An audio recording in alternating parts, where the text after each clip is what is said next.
Welcome back to your home science section, part 2 of home economy. Today we're gonna discuss some topics on home economy. In the previous video, I've already discussed what is economy, what is home economy and its principle. Wish you have seen that video and liked that video. Let's start today's topic. Our first topic of discussion is what are the factors that are affecting home economy? ऐसे कौन से कारक हैं जो हमारे गृह अर्थव्यवस्था को प्रभावित करते हैं?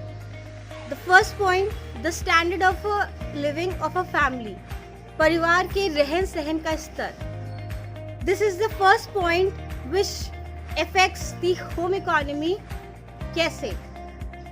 जब एक परिवार का इनकम लिमिटेड होता है एंड वो अपने रहन सहन के स्तर को बहुत हाई फाई रखते हैं, तो ऑब्वियस है कि जो हमारा इकोनॉमी है, जो हमारी अर्थव्यवस्था है, वो थोड़ी सी डगमगा जाएगी, क्योंकि प्लानिंग करी नहीं होती है कि अपने आय को किस तरीके से खर्चा करना है और हम अपने रहन सहन के स्तर को बढ़ाते जा रहे हैं. सारी बेसिक फैसिलिटीज़ हमारी इनकम ना होते हुए भी हम उधार लेके चीज़ों को लेके आ रहे हैं ताकि हम लोगों को दिखा सके कि हमारे घर में ये है.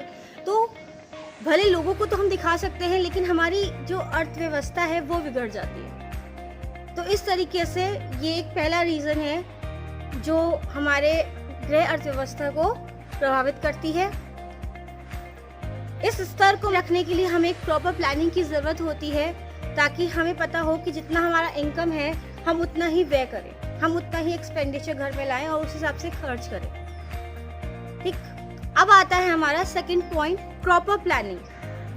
हमें पता होता है कि हर महीने हमारी कितनी इनकम आनी होती है, तो उसी हिसाब से हमें शुरुआत में ही प्लानिंग कर लेना चाहिए कि कितने आय में हमें कितना व्यय करना पड़ेगा, ताकि हमारी जो अर्थव्यवस्था है वो बिगड़े नहीं और स्मूथली रन करे, ताकि लास्ट में हमारी जो इकोनॉमी है वो सक्सेस हो जाए, हमारी प्लानिंग सक्सेस हो जाए. मोर ओवर जो इनकम और एक्सपेंडिचर है वो बैलेंस वे में चले और हम सेविंग भी कर सकें, जो मोस्ट इम्पॉर्टेंट है होम इकोनॉमी में. अब आता है आपका changes in the socio economic of a family time to time. जैसे कि हम जानते हैं कि आए दिन ही फैशन में चेंजेस आ रहे हैं, मोड ऑफ एंटरटेनमेंट में चेंजेस आ रहे हैं, तो लोग उस हिसाब से ढलने की कोशिश करते हैं, लेकिन वो इन चीज़ों में ढलने से पहले ये नहीं सोच पाते हैं कि किस तरीके से हम अपनी इनकम को खर्च करें. वो न्यू टेक्नोलॉजीज़ के साथ तो जुड़ना चाहते हैं, लेकिन जो एस्टिमेटेड इनकम है, जो लिमिटेड इनकम है, उस हिसाब से नहीं सोचते. वो उन चीज़ों को खरीद तो लेते हैं, लेकिन बाद में उनके पास पैसा नहीं बचता घर चलाने के लिए. तो इसीलिए ये सारे फैक्टर्स हैं जो हमारे होम इकोनॉमी को डिस्टर्ब कर देते हैं. नेक्स्ट टॉपिक ऑफ डिस्कशन है हमारा किस तरीके से एक हाउसवाइफ होम इकोनॉमी की सबसे इम्पोर्टेंट पार्ट है. ठीक, ये मैंने फर्स्ट टॉपिक में आप लोगों को बताया था कि अगर होम इकोनॉमी को सक्सेसफुल करना होता है तो उसका जो मेन इम्पोर्टेंट पर्सन होता है वो घर की हाउसवाइफ ही होती है. किस तरीके से? क्योंकि उनको पता होता है कि घर के एक एक मेंबर की ज़रूरतें क्या है, उनके वांट्स क्या है. तो जब वो प्लानिंग करती हैं तो वो इस हिसाब से करती हैं कि घर के सारे सदस्यों की ज़रूरतें वक्त में पूरी हो जाए. दूसरा पॉइंट, उनको घर की इनकम पता होती है कि चाहे एक इंसान कमा रहा हो, चाहे घर के 2 इंसान कमा रहे हो, घर में टोटल इनकम कितनी आ रही है, उस हिसाब से वो खर्चा करती हैं. और साथ ही साथ जो घर की स्त्रियाँ, जो घर की गृहिणियाँ होती हैं, जिसमें वो बिल्कुल निपुण होती हैं सेविंग करना, वो भी वो करती है.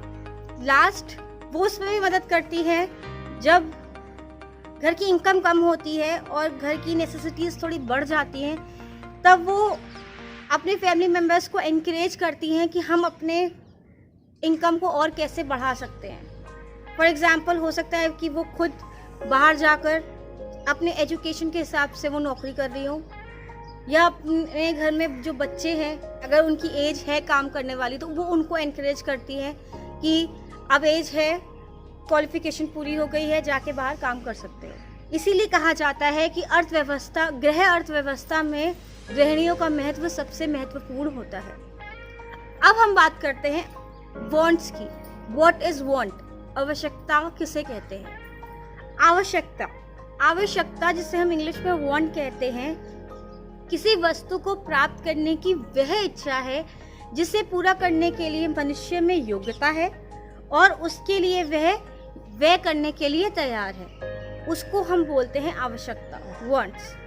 जब हम अपने वांट्स को अपने कैपेबिलिटी के हिसाब से पाने की इच्छा रखते हैं और उसके अकॉर्डिंग ही वर्क करना चाहते हैं, तब उसको हम बोलते हैं वांट्स।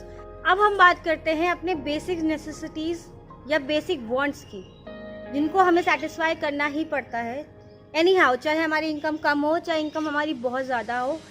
ये ऐसे वांट्स हैं जो सबको ज़रूरत पड़ते हैं। तो सबसे इम्पोर्टेंट पहले के 3 पॉइंट्स हमारे रोटी, कपड़ा एंड मकान, ठीक। उसके बाद आता है आपका एजुकेशन, शिक्षा के बाद आता है आपका हेल्थ एंड उसके बाद entertainment, last saving, the most important thing. ये हमारी इच्छा हो सेव करने की चाहे ना हो, लेकिन हमें फिर भी सेव करना है। ये हमारी नेसेसिटी है ताकि हमारा फ्यूचर सिक्योर हो सके। मैं ये टॉपिक यहीं ख़त्म करती हूँ।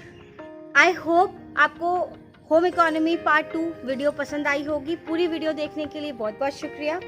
जिसने अभी तक चैनल को सब्सक्राइब नहीं किया हो वो चैनल को सब्सक्राइब कर दे। लाइक करना बिल्कुल मत भूलिएगा, शेयर लोगों से ज़रूर कीजिएगा और हाँ, जाते जाते बेल आइकन प्रेस करते हुए जाइएगा ताकि अगला नोटिफिकेशन आपको जल्दी मिल सके। Till then take care, have a good day, bye bye.